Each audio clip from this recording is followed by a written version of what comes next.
galaxy had been at peace for 3,000 years. At least that is what the Galactic Concordance told itself.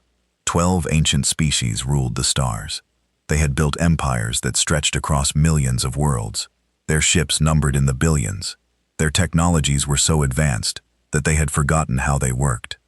War between them had become a game of careful dance of politics and small battles that never truly hurt anyone important. Ambassador Velkith of the Siri Dominion sat in his observation chamber on Station Prime, the great diplomatic hub at the center of concordant space. He was old by his species standards, nearly 400 years. His scaled skin had turned from bright green to a dull gray. His 4 eyes had grown weak, but his mind remained sharp, and his position remained secure. He spent most of his days watching the empty space outside his window and remembering better times.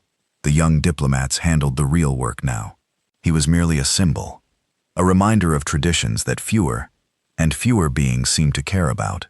Alert came at the 17th hour of the standard day. Velkath was drinking his evening tea, habit he had picked up from a species long since extinct, when his personal screen began flashing red. He almost ignored it. Alerts were common these days. Pirates near the outer colonies, trade disputes between mining corporations, small matters that solved themselves. But something made him look. Perhaps it was instinct. Perhaps it was fate. The words on the screen made his 4 hearts stop beating. Unknown vessel detected. Sector 7 Gamma Quarantine Zone Alpha. Velkeith dropped his tea. The cup shattered on the floor, but he did not notice. His old hands were shaking as he pulled up the sensor data. Quarantine Zone Alpha. He had not heard that name in nearly 200 years. Most beings in the Concordance did not even know it existed. The records had been sealed. The navigation charts had been altered. The entire sector had been erased from public knowledge. But Velkith remembered he had been a young aide when the decision was made. He had stood in the Great Council chamber and watched the elder species vote. He had seen the fear in their eyes, a fear he had not understood at the time. Now, looking at the sensor data, he understood perfectly. The ship was enormous, 17 kilometers from bow to stern. It was shaped like a blade, long and narrow and sharp. Its hull was black, so black that it seemed to drink in the light around it. Weapons covered every surface, counted missile tubes, energy cannons, and things he could not identify. The ship bristled with death, but it was the markings on the hull that made Velkthrú's blood run cold, burned into the side of the ship. In letters of glowing gold were words in a language that had been banned from concordance records, a language that belonged to a species that was supposed to be dead. Use remember soul. By the ancient gods, Velkeith whispered. They survived. 12 hours later, the Great Council was in chaos. The council chamber was the largest enclosed space in the known galaxy. It could hold representatives from 10,000 species. Its ceiling was so high that clouds sometimes formed inside. Holographic displays covered every surface, showing data and news from across Concord and space. Today, every display showed the same thing, the human ship. "This is impossible," shouted Representative Mordith of the Krillin Collective. He was a massive creature, all muscle and anger. His species had once been the most feared warriors in the galaxy. Now they settled disputes with lawyers instead of weapons. The humans were eliminated 2 centuries ago. "Our records are clear." "Your records are wrong," replied Elder Historian Morinth. She was the oldest, being in the chamber, nearly 2,000 years old. Her body was mostly machine now, her organic parts preserved in a shell of silver and gold. She had been summoned from retirement to answer questions that no one else could answer. The humans were not eliminated. They were contained. "There is a difference." "Explain," demanded High Admiral Velkeith. He had been promoted 3 times in the past 12 hours. No one else wanted the job. Morinth closed her mechanical eyes for a moment. When she opened them, images began to appear on the main display. Old images, forbidden images. 212 years ago, she began.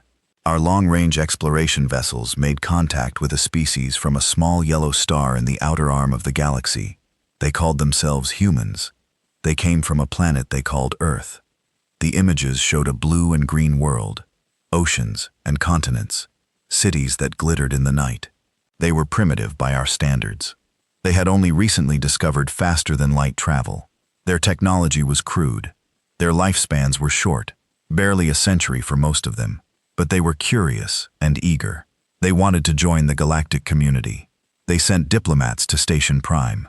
They asked to learn from us, and we tried to help them, said Representative Mordeth. I remember the stories. We offered them membership in the Concordance. No, Morin said quietly. We offered them nothing. We studied them. We analyzed them. And then we became afraid. The images changed. Now they showed data, genetic analyses, psychological profiles, historical records. Humans were unlike any species we had ever encountered. They came from a death world, a planet of extreme temperatures, violent weather, deadly predators, and constant natural disasters. Their evolution had been shaped by suffering. They were resilient in ways we could not understand. They could survive injuries that would kill any other species. They can adapt to environments that should have been lethal. They could push through pain and fear and exhaustion that would stop anyone else. Those sound like admirable qualities, said a young representative from the back of the chamber. Morinth turned her ancient eyes toward him. They were terrifying qualities, because humans also had something else, something that made the Council fear them more than any enemy we had ever faced. She paused. They had rage. The images changed again. Now they showed human history. Wars and battles and conflicts, stretching back thousands of years. Soldiers marching into certain death. Cities burning. Weapons growing ever more powerful. Humans did not fight like other species. When we go to war, we calculate. We measure costs and benefits. We stop when the price becomes too high. But humans could hate. They can hold grudges across generations. They could sacrifice everything, their lives, their futures, their entire civilization for revenge. Morinth let the images speak for themselves. The Great Council watched in silence as human history unfolded. They saw atomic bombs falling on cities. They saw soldiers charging into machine gun fire.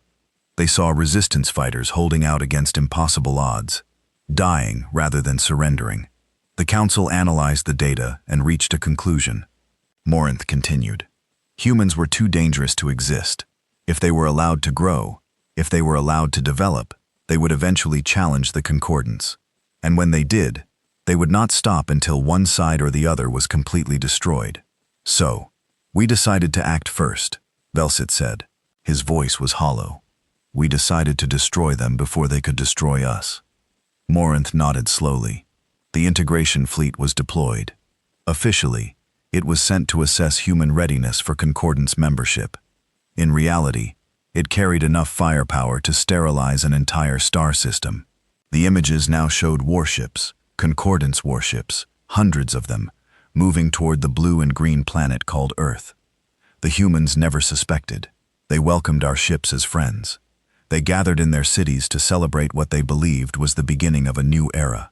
Morin's mechanical voice cracked slightly. They were still celebrating when we opened fire.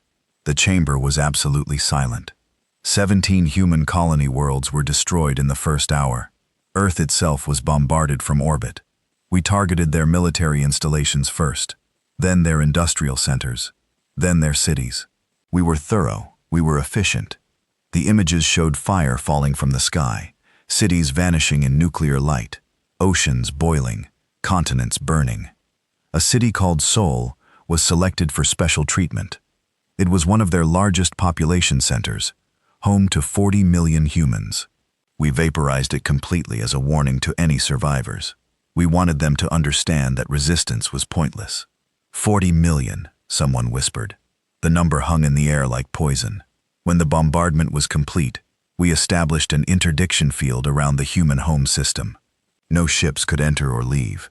We had destroyed their fleet, their infrastructure, their ability to produce technology. We calculated that the survivors would be extinct within 3 generations. Starvation, radiation sickness, the collapse of their civilization. Morinth turned to face the Council directly. We were wrong. Velk stood at the window of his observation chamber, watching the distant stars. The human ship was still holding position at the edge of Concord in space. It had not moved for 6 hours. It had not responded to any communication attempt. It was waiting behind him. His aide was reading the latest reports. The young Siri was struggling to keep his voice steady. Long-range scans indicate the vessel is fully operational. Weapons are powered, but not targeting anything specific. We have detected no other vessels in the area, but our sensors may not be reliable. The ship is generating some kind of interference field. Of course it is, Bellis said tiredly. We taught them to fear us. We taught them to hate us. Why would they make it easy for us to see them coming? Ambassador, what do we do? Velith did not answer immediately. He was thinking about the number 40 million. He had not been involved in the decision. He had been too young, too unimportant. But he had known. Everyone in the upper levels of the Concordance had known, and they had all stayed silent. Now, 200 years later, the consequences of that silence had arrived. The humans have a saying, he finally said. I read it in the old records, the ones that were supposed to be destroyed. They say that revenge is a dish best served cold. He turned to face his aide. They have been waiting for 2 centuries. They have been planning. They have been building. And now they are here. But what do they want? Before Velkeef could answer, his screen lit up with an incoming transmission. Priority 1, the highest level of urgency. The human ship was finally speaking. Admiral Chunwei stood on the bridge of the Remember Soul and watched the Concordance border stations come to life. They were old stations relics from a war that had been won before it even started. Their weapons were powerful by the standards of 2 centuries ago. By modern human standards, they were toys. She was a small woman by the standards of her species. Her black hair was cut short military style. Her face was lined with age. She was nearly 80 years old, though she looked much younger, thanks to the genetic modifications that had become standard for Earth's population. Her eyes were dark and steady. Those eyes had seen things that would break most beings. She had been born in the tunnels beneath what had once been Beijing. The surface had still been too radioactive for permanent habitation. Her earliest memories were of darkness and hunger, and the constant fear that the air recyclers would fail. She had lost her first set of teeth to malnutrition. She had watched her younger brother die from a cancer that proper medicine could have cured. But she had survived. They all had. Against every calculation, against every prediction, humanity had survived. Admiral, her tactical officer reported. The Siri Dominion has deployed a defensive fleet, 4,000 vessels. They are broadcasting demands for our surrender. Chen Wei allowed herself a small smile. How polite of them. What else? Station Prime has transmitted a message. They request a meeting. They want to understand our intentions. I am sure they do. She walked to the center of the bridge and stood before the main view screen. Her crew watched her in silence. They were the best Earth had to offer, the product of 2 centuries of evolution, under the harshest conditions imaginable. Every one of them carried the genetic scars of the burning. As the human species had come to call the Concordance attack, radiation resistance, enhanced immune systems, the ability to survive on minimal resources. They had turned their suffering into strength. And now they had come to show the galaxy what that strength meant. Open a channel, Chunwei ordered. All frequencies. I want every receiver in this sector to hear this. Her communications officer nodded. Channel open, Admiral. Chen Wei straightened her uniform and faced a screen. When she spoke, her voice was calm and clear. This is Admiral Chun Wei of the United Earth ship Remember Soul. I'm addressing the representatives of the Galactic Concordance. She paused, letting her words travel across the void of space. 212 years ago, your ancestors came to our world with promises of friendship. They told us that we were welcome in the galactic community. They told us that a new era was beginning. Her voice hardened. And then they burned our planet. They murdered our children. They destroyed 17 of our colony worlds. They vaporized a city of 40 million people and left our species to die in the radioactive ruins of our home. Behind her, her crew remained perfectly still. Every one of them knew this history. It had been taught in every school, remembered in every ceremony, carved into every memorial on Earth. You thought you had destroyed us. You thought we would fade away and be forgotten. You erased us from your records and blocked our star from your maps. You pretended we had never existed. Chen Wei smiled, but there was no warmth in it. You were wrong. She gestured to her tactical officer. Show them. The Remember Soul transmitted its specifications, its dimensions, its weapons capacity, its crew complement, but most importantly, it transmitted images of its sister ships, hundreds of them, waiting in hidden bases throughout human space. The human species did not die. We survived. We rebuilt. We learned, and we have spent 2 centuries preparing for this moment. She stepped closer to the screen. Your records called our home a death world. You were correct. It was a world of fire and ice and storm. It bred survivors. It bred warriors. And when you tried to destroy us, you only made us stronger. Her voice dropped to almost a whisper. We have not forgotten, Soul. We have not forgiven. The name of every victim is carved into the hull of this ship. 40 million names. 40 million reasons to hate you. She straightened again. But we have not come for genocide. We have not come to do to you what you did to us. If we wanted that, we would not have announced ourselves. You would never have seen us coming. The Concordance stations were powering down their weapons. The Siri fleet was holding position. Across the galaxy, billions of beings were watching and waiting. We have come for something else. We have come to remind you that we exist. We have come to show you what your fear created. And we have come to deliver a message. Chunwei's dark eyes seemed to look directly through the screen, directly at every being watching. Humanity is coming home, and nothing in this galaxy will stop us. The transmission ended. The Remember Soul began to move, and the galaxy held its breath. The message from Admiral Chuni spread through the galaxy like fire through dry grass. Within hours, it had been copied and shared billions of times. Species that had never heard of Earth were suddenly demanding answers. Ancient historical databases were being searched. Sealed archives were being opened. The carefully constructed lie that the Galactic Concordance had maintained for 2 centuries was collapsing. On Station Prime, Elder Historian Morin sat alone in her private chamber. Her mechanical body did not need rest, but her organic brain was exhausted. She had spent the last 20 hours answering questions from the Council, from journalists, from terrified citizens who wanted to know if the stories were true. The stories were true, all of them. A soft chime announced a visitor. Morinth did not bother to check who it was. She already knew DH High Admiral Velketh entered slowly. He looked older than he had the day before. The weight of command was crushing him. His scales had turned almost completely gray, and his 4 eyes were red from lack of sleep. You knew, he said simply. You knew from the beginning. Morinth did not deny it. I was young when the decision was made. I was a junior alchemist. My job was to record the council proceedings and ensure the records were properly stored. She paused. And then later, to ensure certain records were destroyed. Why did you not speak up? Why did you not tell someone? Tell them what? That our ancestors committed genocide? That everything we believed about the Concordance was built on murder? Morinth shook her ancient head. I told myself that the humans were gone, that the truth could not help them, that revealing it would only cause pain and chaos. So you stayed silent. I stayed silent for 200 years. Her mechanical eyes focused on the view screen, where the human ship was still visible as a tiny dot of darkness against the stars. And now silence is no longer an option. Velka sat down heavily in a chair designed for a much smaller species.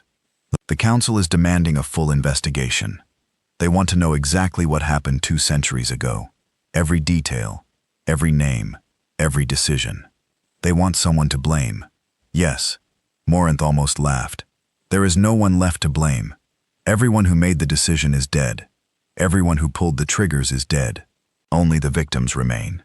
And apparently some of them are not as dead as we thought. Valk was quiet for a long moment. Then he asked the question that had been burning in his mind since the human transmission ended. What do they want? Morinth. Really want? They said they have not come for genocide. Do you believe them? Morinth considered her answer carefully. I believe they mean what they say. If Admiral Cheney wanted to destroy us, she would have done so already. That ship has enough firepower to crack a plant. She announced herself instead. She gave a speech. She wants something else. Revenge, perhaps. But revenge comes in many forms. Morinth pulled up the human transmission and replied Admiral Cheney's final words. She said, "Humanity is coming home." She said nothing will stop them. I think she means exactly that. The humans do not want to destroy the concordance. They want to take their place within it as members, as equals. Morinth's voice was grave, and I suspect they will not accept anything less. The Siri defensive fleet held its position for 3 days. 4,000 ships crewed by nearly 2 million soldiers faced a single human vessel across 100,000 kilometers of empty space. They were the pride of the Dominion, the finest warships that money and technology could produce. Their weapons had crushed rebellions and conquered worlds. Their crews had trained for generations. None of them wanted to fire the first shot. Captain Jethro stood on the bridge of the flagship, Eternal Victory, and watched the human ship through the main view screen. She was young for a commander, barely 50 years old, and this was supposed to be a routine patrol. Instead, she found herself at the center of the greatest crisis in galactic history. "Report," she ordered, keeping her voice steady. "No change, Captain. The human vessel is maintaining position. Its weapons are still powered but not targeting. No communication attempts since the initial transmission." Jethro nodded slowly. She had watched the human transmission a dozen times. She had studied the sensor data until her eyes burned, and she had reached a conclusion that she could not share with anyone. They were going to lose. The numbers did not lie. The human ship was generating energy readings that should have been impossible. Its hull was absorbing their scanning beams without reflecting anything useful. Its weapons were larger and more numerous than anything in the Scythi arsenal, and it had been built to fight, not to patrol or police or intimidate, but to destroy enemies in the most efficient way possible. The Concordance had not built a ship like that in 3,000 years. They had forgotten how. "Captain," her communications officer called out, "we are receiving a transmission from Station Prime Priority Alpha. Put it through." High Admiral Velkeith appeared on the screen. He looked exhausted, but his voice was firm. "Captain Jethro, you are ordered to stand down. Do not engage the human vessel under any circumstances. If they move, track them, but do not fire unless fired upon first. Is that understood?" "Understood, Admiral. But may I ask, what is the Council's plan?" Velkeith hesitated. "We are attempting to establish diplomatic contact. The humans have agreed to receive an envoy. Ambassador Kor will be traveling to their vessel to begin negotiations." Jethro blinked in surprise. "Ambassador Korth? Is that wise?" Kor was one of the most respected diplomats in the Concordance. He was also one of the oldest. His species, the Mallory, were known for their wisdom and their skill at finding peaceful solutions to impossible problems. If anyone can negotiate with the humans, it was him. But the humans had been clear about their feelings. They had not forgotten. They had not forgiven. The ambassador volunteered. "Velas said he believes he can find a path forward. He believes the humans are willing to talk, and if he is wrong, did not answer." He did not need to dot Ambassador Koreth's shuttle approach to remember Sol, with all shields down and all weapons offline. It was a gesture of trust, or perhaps of surrender. The old Mielori was not sure which. He sat alone in the passenger compartment, watching through the small window as the human ship grew larger and larger. It was even more impressive up close. The hull was covered with intricate patterns that he could not identify writing, perhaps in a script he did not recognize. And the golden letters of the ship's name blazed against the darkness of space. Doc remember Sol. Koreth had done his research. He knew what Sol had been. He knew what the Concordance had done to it. He knew that 40 million humans had died in a single flash of light. Families, children, old people, everyone. Erased in an instant because the Council had been afraid. The shuttle entered a hangar bay and landed softly. The door opened and Koreth stepped out onto human territory. He was met by a squad of soldiers. They were unlike any beings Kor had ever seen. They moved with a fluid grace that suggested constant training. Their bodies were lean and muscular, wrapped in black combat armor that covered everything except their faces. And their faces, those were the most striking of all. Human faces were surprisingly expressive. Kor could see anger in the tension around their eyes. He could see suspicion in the way they watched him move, but he could also see curiosity, and perhaps even a trace of respect for his willingness to come alone. "Ambassador Kor." The voice came from a woman standing at the back of the squad. She was older than the soldiers, with gray in her short black hair. and lines around her dark eyes. She wore the same black armor, but her posture suggested authority. "I am Captain Maria Gonzalez. I will escort you to Admiral Chun Wei." Corinth bowed slightly. "Thank you, Captain. I appreciate your willingness to receive me." The Admiral believes in giving enemies a chance to explain themselves. Captain Gonzalez's voice was cold. "You will have 1 hour. Choose your words carefully." She turned and walked toward a door at the far end of the hangar. Kor followed, surrounded by silent soldiers. The interior of the ship was surprisingly plain. Korath and expected decoration, displays of wealth and power.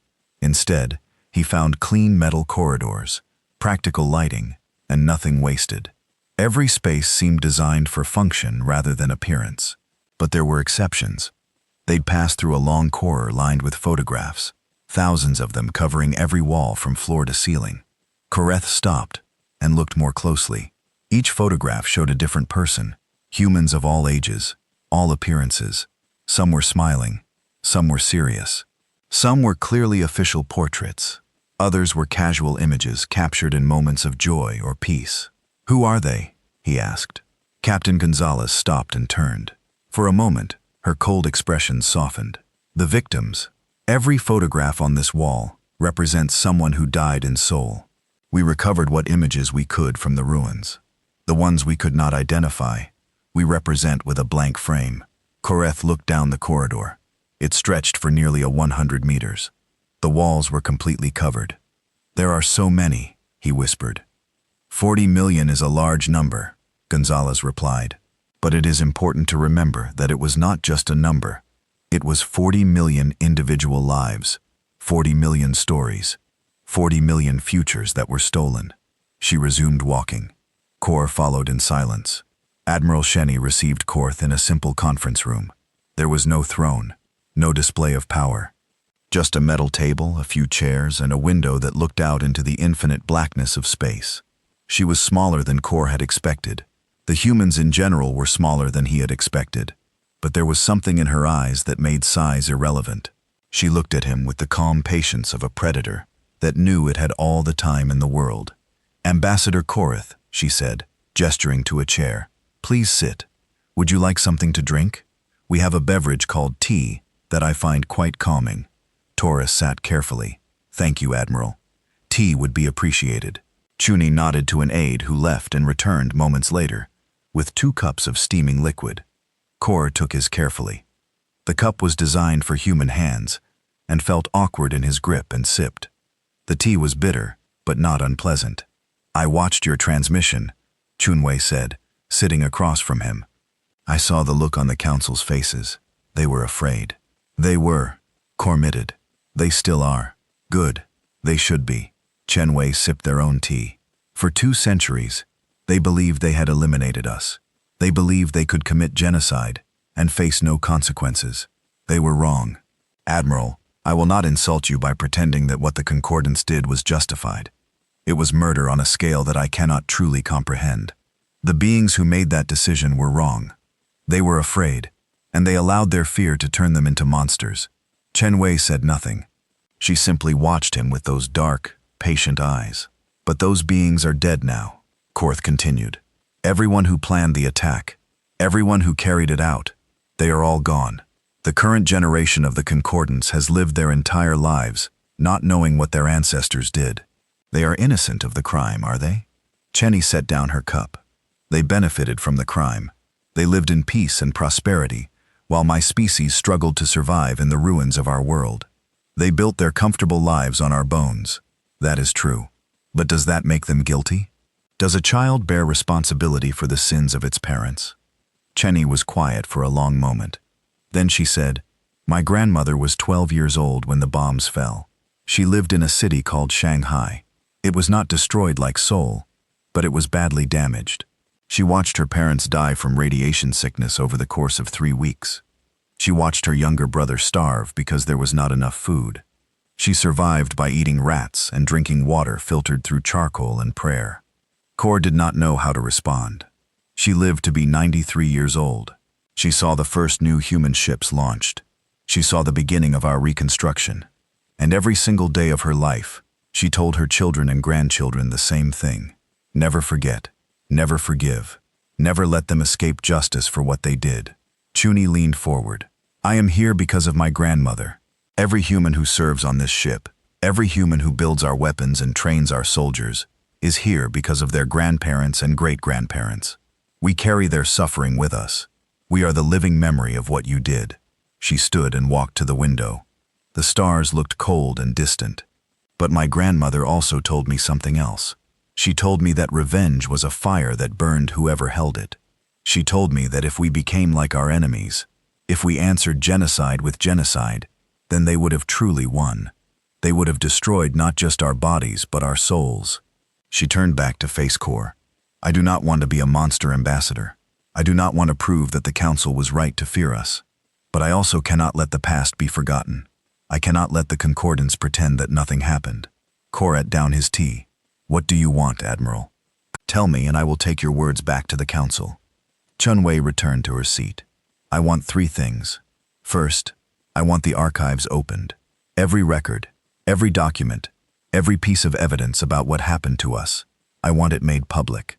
The entire galaxy should know what the Concordance did. That can be arranged.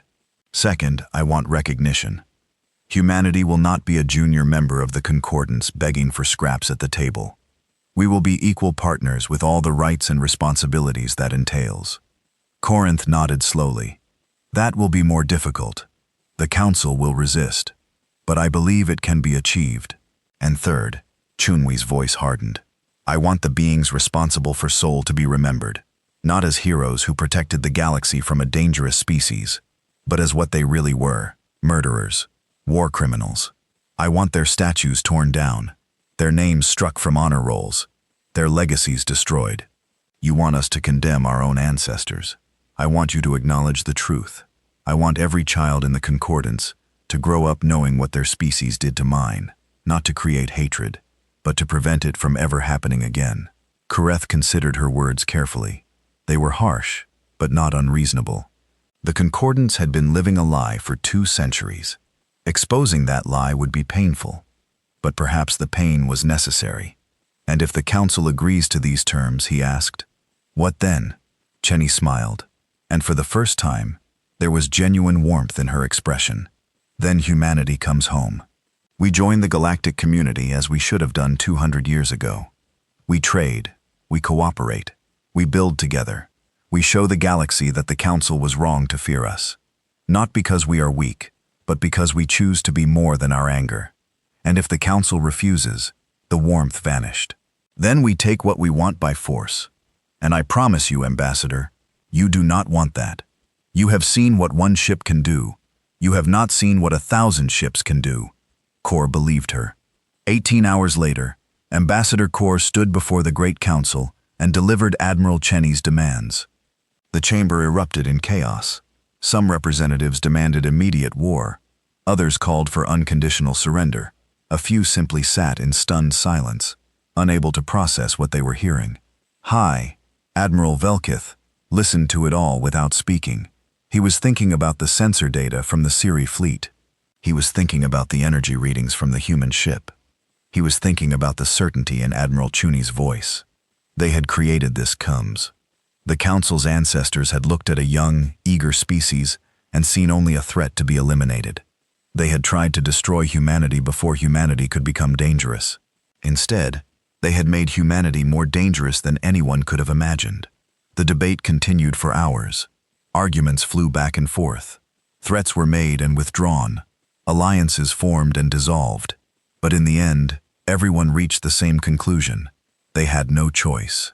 The human ship was already moving toward the Citadel of Stars, the heart of concordant space, and nothing in their combined arsenals could stop it. The Remember Soul crossed into Concordance core territory on the morning of the 7th day. Admiral Chenny stood on the bridge and watched the stars slide past on the main view screen. Behind her, her crew worked in focused silence. Every station was manned. Every system was ready. They had trained for this moment for years, dreaming of it for generations. Admiral, her navigation officer reported, "We are entering the Velon system. This is the first major population center on our route to the Citadel." Chunwei nodded. "What are we facing?" "The Velon defensive network, 12 orbital stations, each armed with plasma cannons and missile batteries. Approximately 200 patrol ships. They are broadcasting warnings and demanding we halt our advance. Ignore them. Maintain course and speed. The bridge was quiet. Everyone knew what was about to happen. Orbital Station Gamma 7 was the largest defense platform in the Velen system. It had been built 3 centuries ago during the last major conflict between Concordance members. Since then, it had seen no real combat. Its crew spent their days running drills and maintaining equipment that had never been tested in actual battle. Station Commander Yellis was reviewing supply requests when the alert started. "Commander," his sensor officer shouted, "the human ship is accelerating. It will enter weapons range in 4 minutes." Yellis felt his stomach clench. He had watched the transmission from Admiral Chi. He had seen the look in her eyes. And unlike many of his fellow officers, he believed every word she had said. "All stations battle ready," he ordered, his voice steady despite his fear. "Charge plasma cannons, prepare missile batteries, and get me a direct line to Central Command." The connection took almost a minute to establish. When it did, Yellers found himself looking at a tire bureaucrat in a distant office. "Commander Yell, we are aware of the situation. You are ordered to engage the human vessel and delay its advance until reinforcements arrive." "Delay it?" Yellers struggled to control his voice. "With what?" "Sir, you have seen the sensor data. That ship is larger than this entire station. Its weapons are—" "You have your orders, Commander. The Concordance is counting on you." The connection ended. Yelris stared at the blank screen for a moment. Then he turned to his crew. They were all looking at him, waiting for guidance. Most of them were young, barely past their training years. They had joined the Defense Force expecting easy duty and regular pay.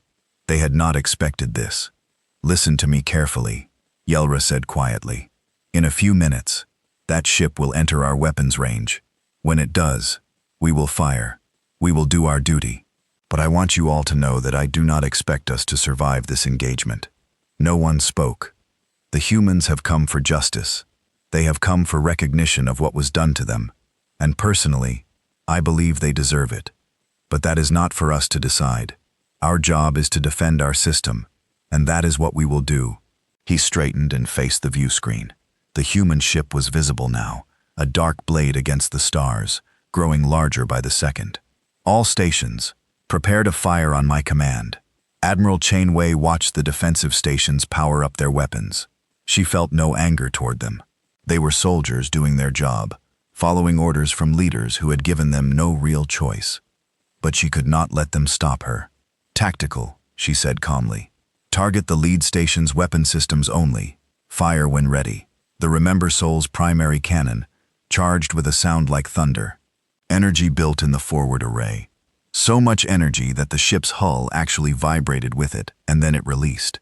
A beam of pure white light crossed the void of space. It struck Orbital Station Gamma 7, precisely where Chunwei had ordered on the weapons platforms that ringed its exterior. Metal vaporized, systems overloaded. In 3 seconds, the station's entire offensive capability was gone, but the station itself remained intact. Its life support still functioned. Its crew still lived. Station neutralized. A tactical officer reported, moving to next target. One by one, the Remember Soul disabled the Velen defensive network.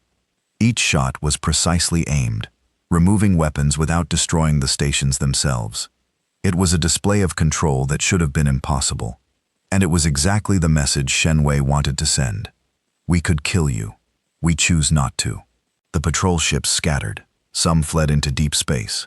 Others surrendered, powering down their weapons and broadcasting pleas for mercy. A few tried to fight, launching missiles and firing energy weapons at the massive human vessel. Their attacks splashed against it. Remember Soul's shields like rain against a window. The ship did not even slow down.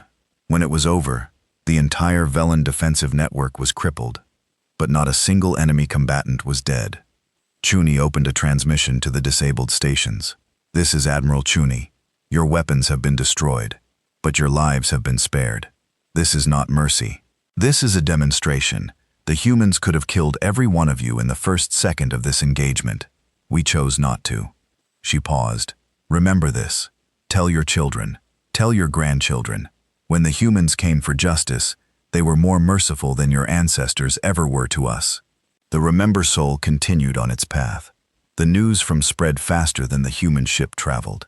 Across the galaxy, military commanders analyzed the battle data and came to terrifying conclusions. The human weapons were more powerful than anything in the Concordance arsenal. Their shields were impenetrable to conventional attacks. Their targeting systems were so precise that they could disable a station without killing a single crew member, and they had done it without even trying. On the fortress world of Kinth, General Ma of the Krillian Collective gathered his commanders in the war room. The Krillians had once been the greatest warriors in the galaxy. Their empire had been built on conquest and battle. Even now, after 3,000 years of peace, they maintain the largest military force in the Concordance. "We have 17 million soldiers," Macra growled, slamming his massive fist on the table. "We have 3,000 capital ships. We have weapons that can crack planets. And you are telling me we cannot stop one human vessel?" "General," his chief analyst replied carefully, "the human ship has demonstrated capabilities that exceed anything in our databases. Their weapons appear to manipulate gravity itself. Their shields can absorb energy equivalent to a small star. And their ship is generating some kind of interference field that prevents our sensors from gathering accurate data.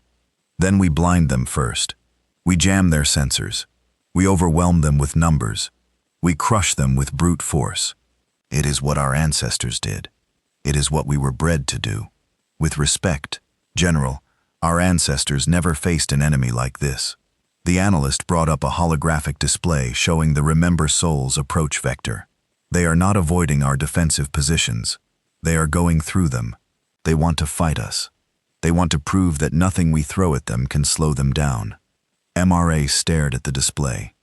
His species had not known fear for 10,000 years. They had evolved on a high-gravity world where weakness meant death. They had conquered every enemy they had ever faced. But looking at the human ship, he felt something cold settling in his stomach. It took him a moment to recognize what it was. It was fear. "Deploy the Third Fleet," he ordered finally. "Every ship we have. If we are going to die, we will die fighting." The Battle of Kop lasted exactly 14 minutes. 3,000 Krillian warships faced the Remember Soul in a narrow corridor of space between two gas giants. It was the largest concentration of military force the Concordance had deployed in living memory. Every ship was crewed by veteran warriors. Every weapon was primed and ready. Admiral Chun Wei almost felt sorry for them. "All hands, battle stations," she announced over the ship's intercom. "This is what we have been training for. This is what we have been building toward. 200 years ago, they murdered our families. They burned our world. They tried to erase our species from existence." Her voice hardened. "Today, we show them what we learned from that experience. Today, we show them what happens when you push humanity to the edge of extinction and expect us to die quietly." She turned to her tactical officer. "Target the lit elements. Fire at will." The Remember Soul opened up with everything it had. The first volley was kinetic massive metal slugs accelerated to 70% of the speed of light by the ship's electromagnetic launchers. They crossed the gap between fleets in less than a second. 14 Krillian cruisers ceased to exist. They did not explode, they simply vanished. Their matter converted to energy by the sheer force of impact. The second volley was energy-based. Beams of superheated plasma cut through Krillian holes like knives through paper. Shields that should have been impenetrable failed instantly. Ships that should have been able to withstand direct hits from nuclear weapons was sliced in half. The third volley was something new. The Remember Soul's gravity projectors activated, creating localized singularities in the midst of the Krillian formation. Ships were pulled together and crushed. Others were torn apart as the gravity gradient ripped them in different directions. In the first minute, the Krillians lost 400 ships. They tried to fight back. Their weapons filled space with fire. Plasma bolts, missiles, kinetic rounds, nuclear warheads. Everything they had was thrown at the human vessel. Some of it actually hit. It did not matter. The Remember Soul shields absorbed the incoming fire without flickering. Its hull remained unmarked. Its weapons continued firing with mechanical precision. General Macro watched from the bridge of his flagship as his fleet was systematically destroyed. He had seen simulations of the battle. He had known the numbers were against them, But seeing it in person was something else entirely. The humans were not just winning, they were barely trying. "General," his communications officer shouted, "we are receiving a transmission from the human ship." Admiral Shenny's face appeared on the screen. She looked calm, almost sad. "General Macra, I know your species prides itself on dying in battle. I know you believe surrender is worse than death, but I am giving you this one chance. Order your remaining ships to stand down. This fight is over." Macro straightened. "And if I refuse, then I will continue killing your soldiers until none are left. And then I will continue to the Citadel, and you will have died for nothing. We do not fear death." "I know."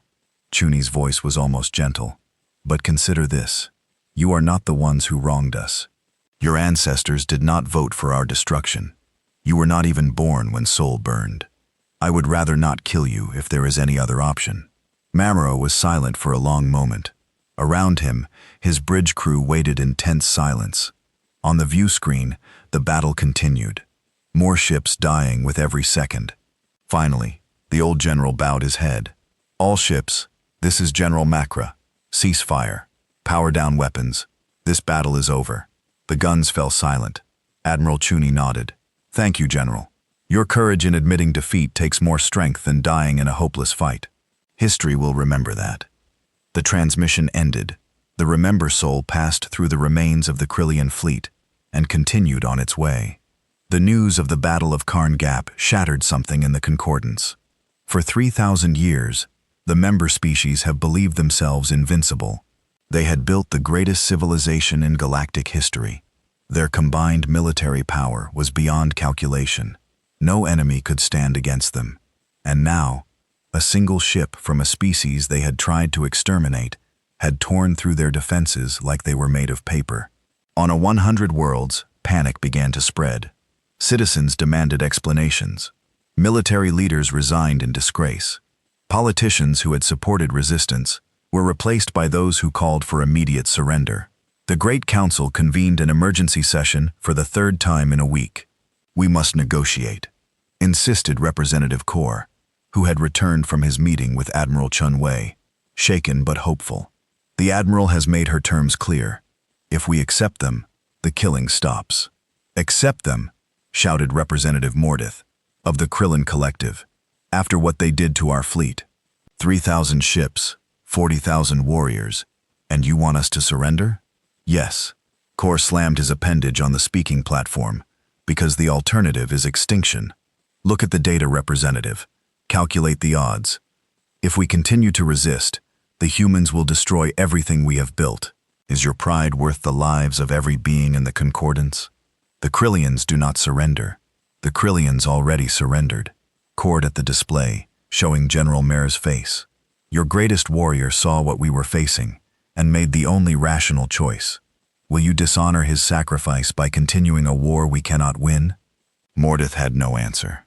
Admiral Velketh stood and cleared his throat. "Representatives, please. We must focus. The human ship is currently 2 days from the Citadel of Stars. If we cannot stop it, and I believe we cannot them, we must prepare for negotiation." "What more can they want?" demanded a representative from Maori Federation. "They have already humiliated us. They have proven that our military is worthless. What else is there?"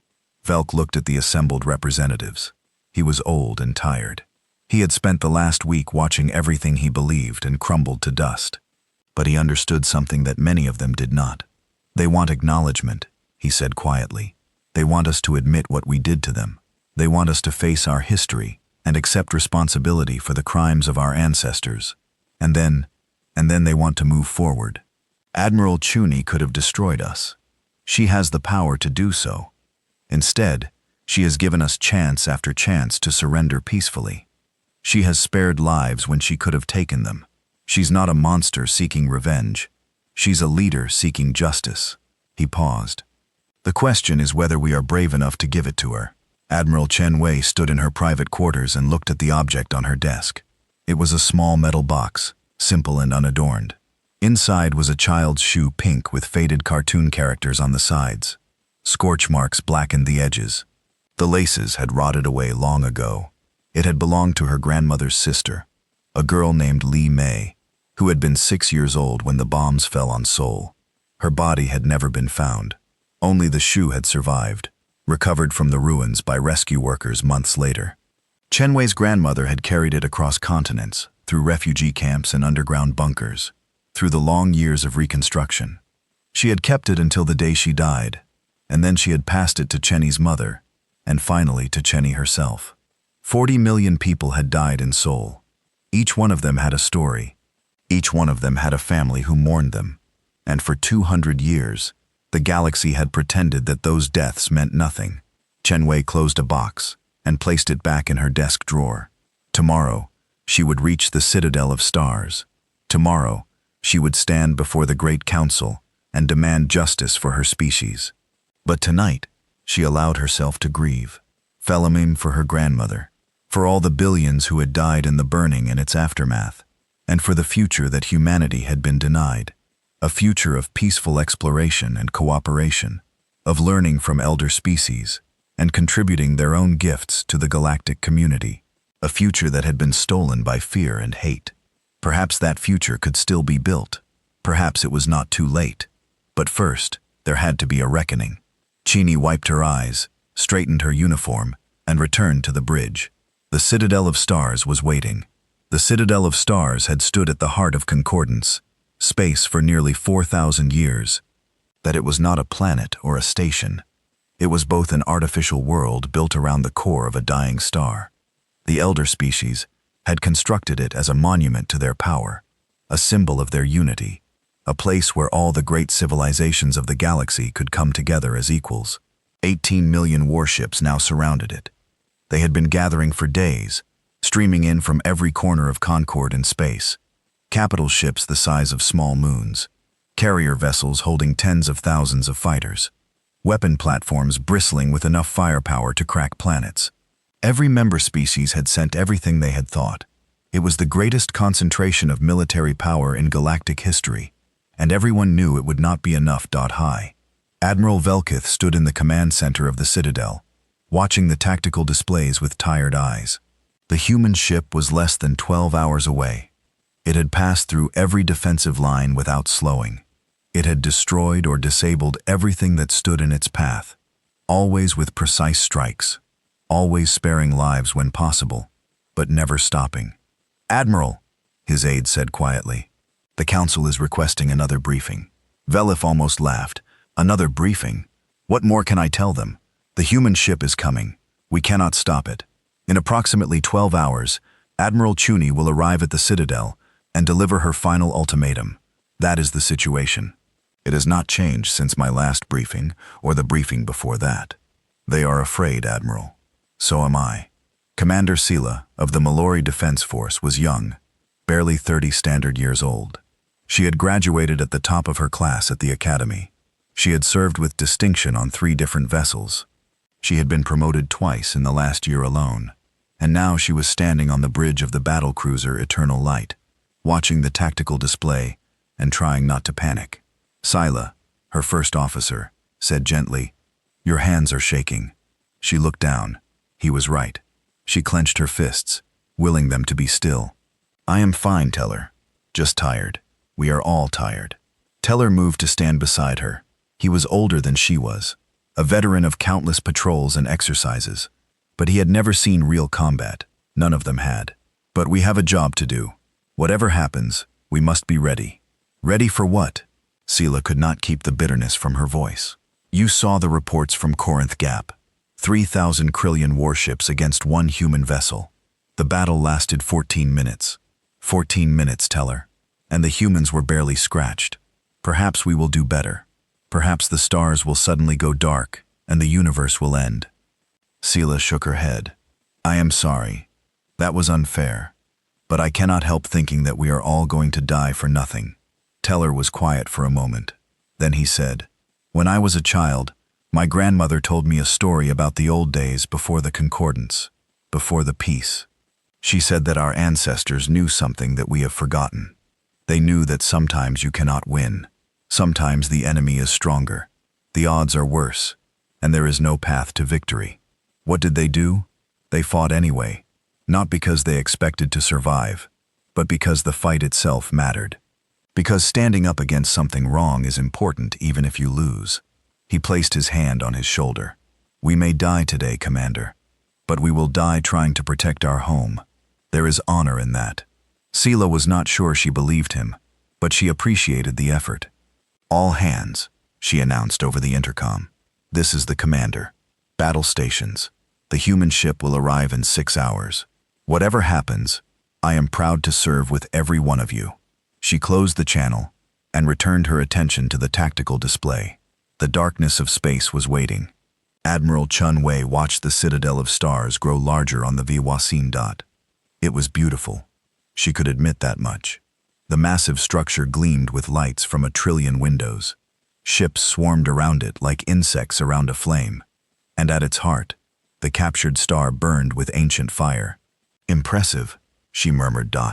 Captain Maria Gonzalez stood beside her, arms folded across her chest. It is a symbol of everything they built while we were dying in the ruins. All this wealth, all this power, and they could not even spare the resources to check if we were really dead. They did not want to know. It was easier to forget. Chun Wei turned away from the view screen. How many ships are we facing? Current count is just over 18 million. They have organized into defensive formations around the citadel. Multiple layers overlapping fields of fire. If we try to approach directly, we will face concentrated fire from thousands of vessels simultaneously. Recommendations? Gonzalez smiled grimly. Hit them hard. Hit them fast. Do not give them time to coordinate. Our shields can handle their weapons, but there is no reason to absorb more fire than necessary. Chi nodded slowly. She walked to the center of the bridge and stood before the main display. 18 million ships, trillions of lives, the greatest military force ever assembled. All of it had been gathered to stop one human vessel. In any other circumstance, it would have been terrifying. But Chen Wei had spent her entire life preparing for this moment. Every system on the Remember Soul had been designed for exactly this scenario. Every member of her crew had trained for years, knowing that they might face the combined might of the entire galaxy. They were ready. All stations. This is the Admiral. Prepare for final approach. We will maintain current course until we reach the outer defensive line. Then we will begin engagement protocols. She paused. I want to be clear about our objectives. We are not here to destroy the Citadel. We are not here to slaughter the defenders. We are here to demonstrate that nothing they throw at us can stop us from reaching our destination. We will disable weapons, destroy ships that refuse to surrender, and break through every line they put in front of us. Her voice hardened. But we will not commit genocide. We will not become what they feared we would become. When this is over, I want the galaxy to know that humanity had every right to burn them all, and we chose not to. That is the victory I am fighting. 4. She returned to her command chair. Begin final approach. The outer defensive line consisted of 2,000 heavy cruisers and 500 weapon platforms. They opened fire the moment the Remember Soul came within range. Plasma beams, kinetic rounds, nuclear missiles, particle weapons. Every form of destruction that the Concordance had ever developed was thrown at the human ship. Thought the Remember Soul shields absorbed it all. Chun Wei watched the energy readings with calm detachment. The shields were holding at 93% capacity. They could sustain this level of bombardment for hours if necessary, but there was no need to wait. Return fire. Target weapon systems only. The human ship's gravity cannons activated. 12 shots precisely aimed, each one creating a localized distortion in spacetime that crumpled weapon platforms like paper cups. The plasma beams cut through cruiser hulls, slicing away weapons turrets without destroying the ships themselves. In 60 seconds, the outer defensive line was neutralized. The Remember Soul continued forward. The second defensive line was large, of 5,000 ships, arranged in a sphere around the Citadel's outer approaches. They had watched what happened to the first line. They knew their weapons were useless. They attacked anyway. Commander Sela of the Eternal Light led the assault. Her ship was at the front of the formation, engines at maximum power, weapons firing continuously. She knew it was hopeless. She knew she was probably going to die. But Teller had been right. The fight mattered, even if they lost. All weapons! Fire at will! She shouted over the chaos of the bridge. Target their shield projectors. If we can overload them, maybe. A beam of white light crossed her field of vision. The ship beside hers, the glorious Purpose, crewed by 3,000 of her friends and colleagues, vanished in a flash of superheated metal. No. Scylla gripped her command chair as her ship rocked from a near miss. Helm, evasive maneuvers. Keep moving. Do not let them target us. But the Remember Soul was not targeting her. It was targeting everything around her. Ship after ship was sliced apart, disabled, sent spinning away into the darkness. The human weapons did not miss. They did not hesitate. They were as precise as surgery, and as unstoppable as death. Commander Teller shouted from his station. Our shields are failing. We cannot take much more of this. Keep fighting. We have to. The impact threw her from her chair. Alarms screamed throughout the bridge. Smoke filled the air. Damage report. Main weapons are offline. Engines at 30%. All breaches on deck 7 through 12. Teller was bleeding from a cut on his forehead. Commander, we have to withdraw. Scylla pulled herself to her feet. Through the smoke, she could see the view screen still functioning. The Remember Soul was passing through the remains of the second defensive line. It had not even slowed down. All ships fall back to the third line. Regroup and prepare for a transmission cut her off. Admiral Cheney's face appeared on the screen. Concordance vessels, this is Admiral Cheney. Your weapons cannot harm us. Your numbers cannot stop us. Every second you continue fighting, more of your people die for nothing. Scylla stared at the human woman's face. She expected to see cruelty there, or triumph, or bloodlust. Instead, she saw exhaustion, sadness, and something that might have been respect. You are brave, Chunwei continued. I understand why you fight, but this battle is over. Stand down, and we will pass without further bloodshed. Continue fighting, and we will destroy every ship between us and the Citadel. The transmission ended. Scylla looked at Teller. He looked back at her. Neither of them spoke. Then slowly, Commander Scylla reached for the communications panel. All ships, this is Commander Scylla of the Eternal Light. Cease fire. Power down weapons. Let them through. One by one, the ships of the second defensive line fell silent. The Remember Soul passed through them without firing another shot. The third, fourth, and fifth defensive lines surrendered without a fight. Ships that had sworn to die in defense of the Citadel powered down their weapons and watched as the human vessel passed by. Admirals who had spent their entire careers preparing for this moment stood on their bridges in stunned silence. The greatest military force in galactic history had been broken without ever truly fighting. In the command center of the Citadel, High Admiral Velkith watched it happen. They are not even trying anymore, he said quietly. His aide nodded. The psychological impact of the first engagements was too great. Our forces have lost the will to fight. Can you blame them? Velkith gestured at the tactical display. 80 million ships and we have not even scratched their paint. What would be the point of continuing? Some would say that dying in defense of home is always worthwhile. Some would be fools. Velith turned away from the display. I want a channel open to the human ship. It is time to end this. Admiral Chunwei received a communication request with something close to relief. She had been prepared to fight through all 18 million ships if necessary. The Remember Soul could have done it. Her crew would have followed her orders without hesitation.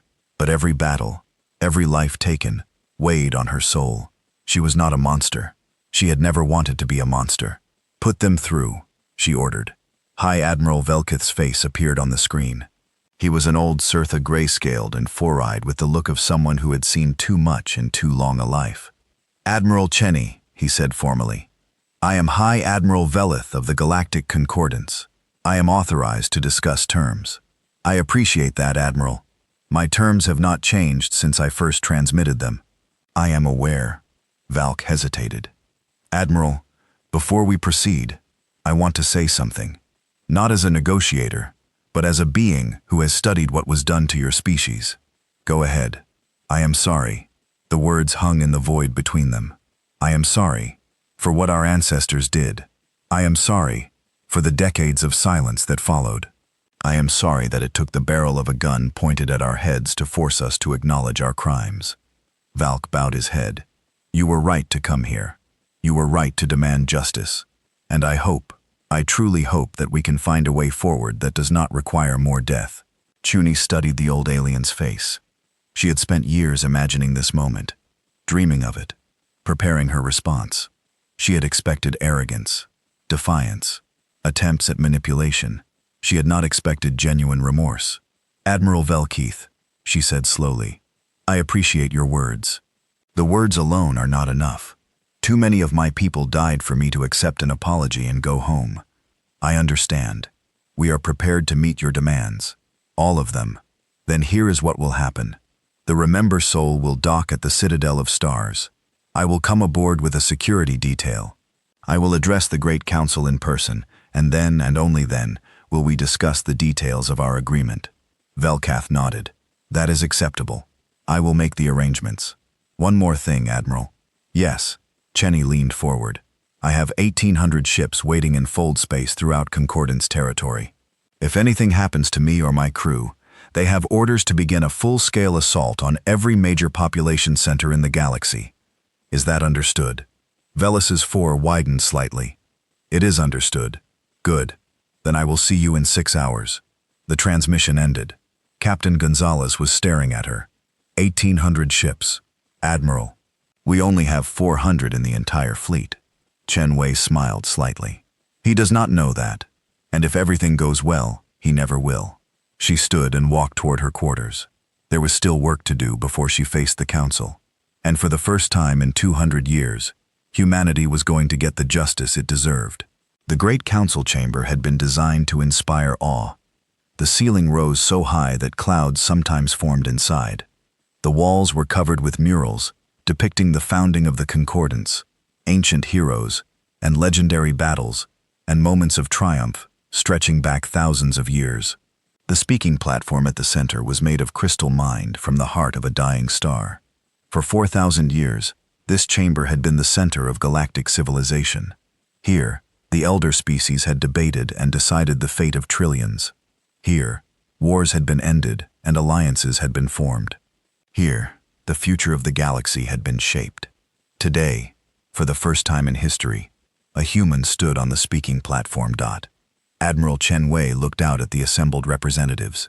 There were thousands of them, beings of every shape and size and color, representing hundreds of species from across the Concordance. Some looked at her with fear, others with curiosity, a few with barely hidden hatred. She did not care what they felt. She was here for one purpose, and she would not leave until it was accomplished. 4 days ago, she began, her voice carrying through the vast chamber. The Remember Soul crossed into Concordance space. "We came from the quarantine zone prison where you left our species to die 200 years ago. We came with weapons that your technology cannot match, and shields that your attacks cannot penetrate." She paused, letting her words echo off the ancient walls. "Many of you expected us to begin destroying your worlds immediately. After all, that is what you would have done. That is what you did do when you decided that humanity was too dangerous to exist." Murmurs rippled through the chamber. Chenny waited for them to subside. "Instead, we came here. We fought our way through your defenses. Yes, we destroyed ships and disabled stations. But at every step, we gave your people the chance to surrender.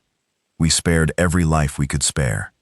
We showed mercy when we had every right to show none." She stepped forward, moving to the very edge of the platform. "Do you understand what that means? Do you understand what it cost us to be merciful? Every member of my crew carries the memory of what you did to us. Every human alive knows the story of Soul. 40 million people, vaporized in an instant, because your ancestors decided we were animals to be put down." Her voice rose. "We have been dreaming of this day since before I was born. For 200 years, my people have worked and sacrificed and struggled to reach this moment. We built ships when we should have been building schools. We trained soldiers when we should have been raising families. We poured everything we had into one goal, coming here and making you pay for what you did." Cheney stopped. For a moment, the chamber was absolutely silent. The Ben. "We arrived and we looked at you, and we saw something we did not expect." She gestured at the assembled representatives. "We saw fear. We saw confusion. We saw beings who had no idea what their ancestors had done. Beings who had grown up believing that the Concordance was a force for peace and justice in the galaxy. We saw children who knew nothing of Sol, nothing of the integration fleet, nothing of the genocide that built their comfortable lives. She lowered her voice. And we had a choice. We could punish the children for the sins of their parents. We could do to you what you did to us. Burn your worlds, murder your families, leave you to die in the ruins of everything you had built. It would have been fair. It would have been justice in a certain brutal way. Chuni shook her head slowly. But we are not you. We are not the monsters you feared we would become. We are something else. Something that your ancestors never imagined when they tried to destroy us. She straightened, standing tall on the ancient platform. We are survivors. We are builders. We are people who face the end of everything and refuse to give up. And we have learned something that you forgot long ago. True strength is not the ability to destroy. True strength is the ability to choose not to. Admiral watched from his seat in the observation gallery as the human admiral spoke. He has spent the last 4 days preparing for this moment. He had reviewed every document, studied every precedent, consulted every expert. He had expected threats and demands, anger and accusations. He had not expected wisdom. Beside him, elder historian Morin was weeping, or doing what passed for weeping in her mechanical body. Fluid leaked from her optical sensors. Her ancient frame shook with something that might have been so. She is not what I expected, Morin whispered. No, Velith agreed. She is not. I thought they would be like us. I thought they would want revenge above all else. I thought 2 centuries of suffering would have turned them into exactly the monsters we feared. Marth turned to look at him. Instead, they are better than we ever were. Perhaps that is what frightened our ancestors, Velkus said quietly. Perhaps they saw that potential in humanity and knew that it would eventually put them to shame. Then they were fools. They could have helped humanity develop. They could have guided them, learned from them, grown with them. Instead, Marinth's voice broke. Instead, they burned Sol. On the platform below, Admiral Chuni was continuing her speech, but Velkith was no longer listening. He was thinking about what came next, the negotiations, the treaties, the long work of rebuilding trust between 2 civilizations. It would take generations. It might never be complete, but looking at the human woman standing in the heart of Concordance power, refusing to give in to hatred, he felt something he had not felt in a very long time. He felt hope. I have demands, Admiral Chuni said. 3 of them. They are not negotiable. The chamber fell silent again. Representatives leaned forward in their seats, waiting. First, the archives. Every record of what was done to humanity must be made public. Every document, every communication, every piece of evidence. The entire galaxy will know what the Concordance did, not as rumor, not as legend, but as documented historical fact. Murmurs of discomfort rippled through the chamber, but no one objected. Second, recognition. Humanity will take its place in the galactic community as an equal, not as a junior species begging for scraps, not as a threat to be contained. We will have a seat on this council.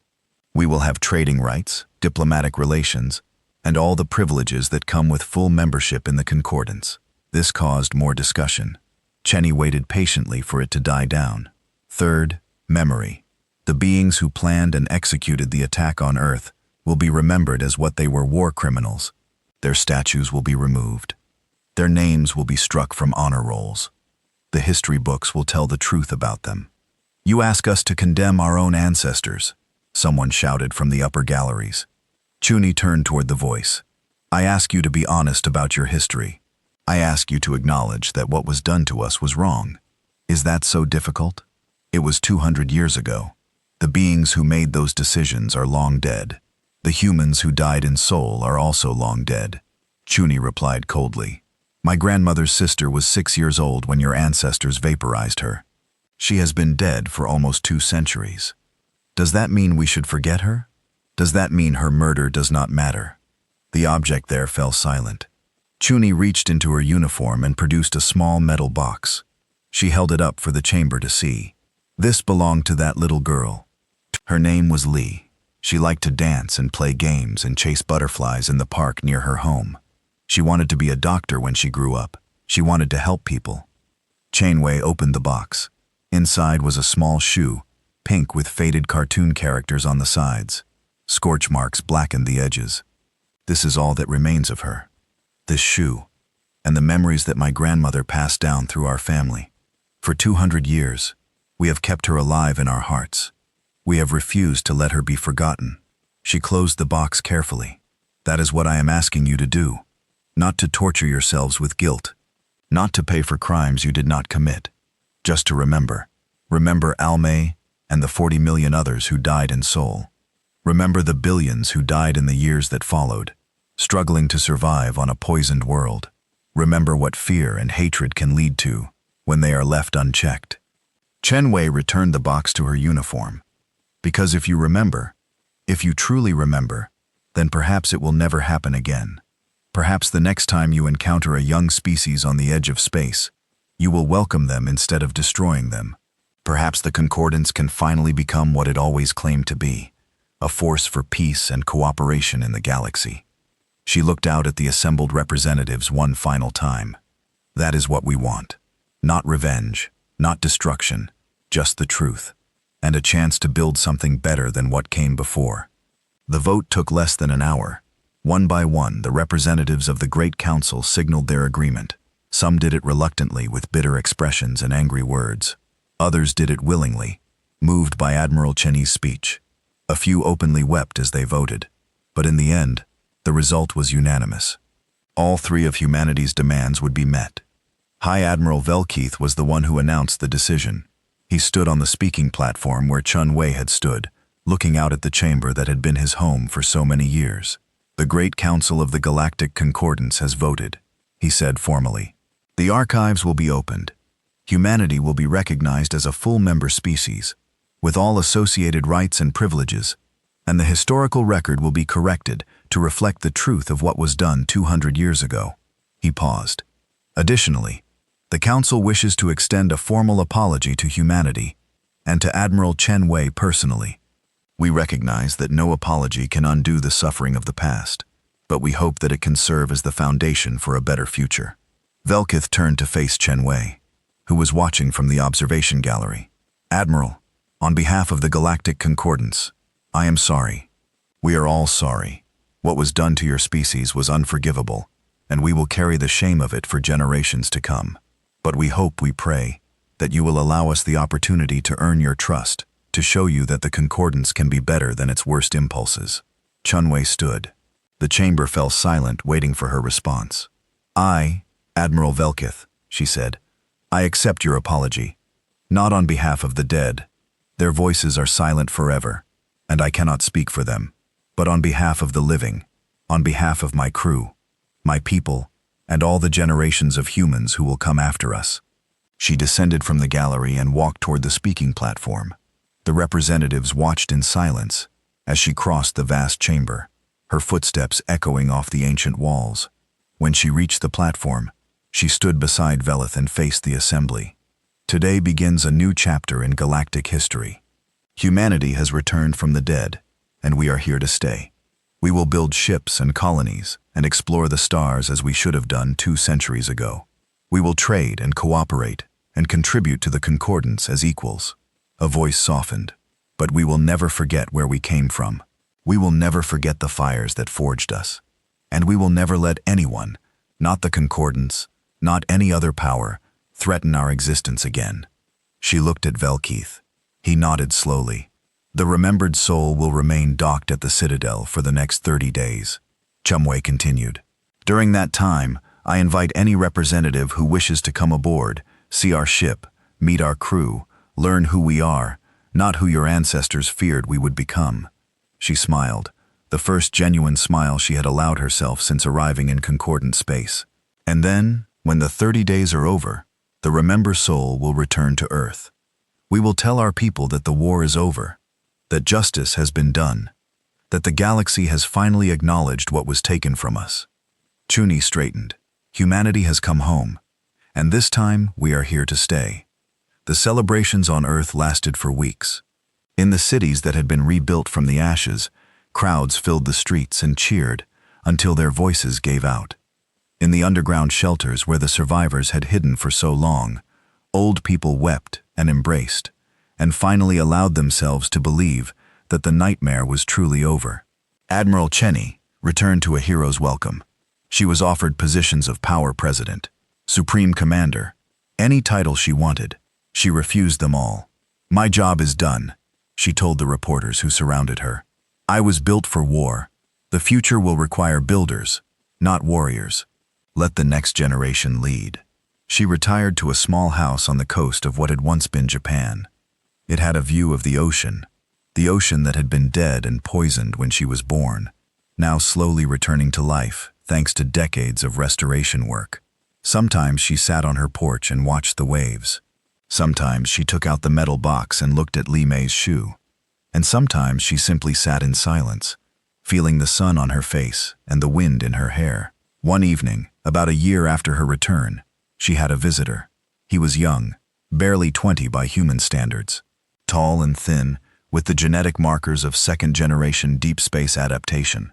He stood at her gate and waited politely to be acknowledged. "Can I help you?" Chunwei asked. "Admiral, my name is James Wong. I am applying for a position in the diplomatic course. The new one, the one that works with the concordant species. I wanted to ask for your advice." Chuni smiled and gestured to the chair beside her. "Sit down, James. Tell me about yourself." He did. He talked about his dreams of exploring the galaxy, of meeting new species, of building the relationships that would secure humanity's future. He talked about his grandmother, who had survived the burning, and had always told him that the stars were waiting for them. When he was done, Chunwei was quiet for a long moment. "Let me tell you something, James," she finally said. "When I was your age, all I wanted was revenge. I wanted to make the concordants suffer for what they did to us. I spent my entire life preparing for that moment, but you showed them mercy instead. I did, because when I finally got there, when I finally stood in the heart of their power, with the ability to destroy everything they have built, I realized something." Chuni looked out at the ocean. "Revenge would have made us just like them. It would have proven that they were right to fear us. But mercy proved that they were wrong." She turned back to the young man. "You want my advice? Here it is. When you go out there and meet those other species, remember that they are afraid of us. They have been taught to fear us for 200 years. Your job is not to make them more afraid. Your job is to show them that we are more than our anger, that we are more than what they made us." James nodded slowly. "I understand, Admiral. I know you do." Cheney stood and offered her hand. "Good luck, James. The future is in your hands now." She watched him walk away, down the path toward the road. He moved with the confidence of youth, the certainty that everything would work out in the end. Perhaps it would. Perhaps all the suffering and sacrifice had been worth it. Perhaps humanity would truly find its place among the stars. Chenwei sat back down and looked at the sunset. The ocean glittered in the fading light, alive and beautiful, just as it had been before the burning, just as it would be for generations to come. She closed her eyes and let herself rest. The war was over, and humanity had finally come home. In the years that followed, the galaxy changed in ways that no one had predicted. Human ships became a common sight in concordant space. Human traders established markets on 100 worlds. Human diplomats worked patiently to build trust and understanding between species that had once tried to destroy each other. And on the anniversary of Sol's destruction, beings from across the galaxy gathered to remember the 40 million who had died. Not as statistics, not as numbers, but as people, as individuals with names and faces and stories. The memorial was simple, a wall of names carved in stone, stretching for kilometers across the rebuilt city. Visitors walked along it slowly, reading the names and trying to imagine the lives behind them. At the center of the wall was an inscription. It had been chosen by Admiral Chunwei herself, taken from an ancient human text. It read, "They tried to bury us. They didn't know we were seeds." And below it, in smaller letters, in memory of Li Mei and all the children who never got to see the stars. The memorial stood for 1,000 years, and in all that time, no one ever forgot what it meant. Humanity had survived the worst the universe could throw at them. They had been broken, burned, and left for dead, and they had risen anyway. That was the lesson of Soul. That was the legacy of the Remember. And that was why, when Earth's battleship finally arrived, the entire galaxy stood frozen in fear, and then slowly began to hope.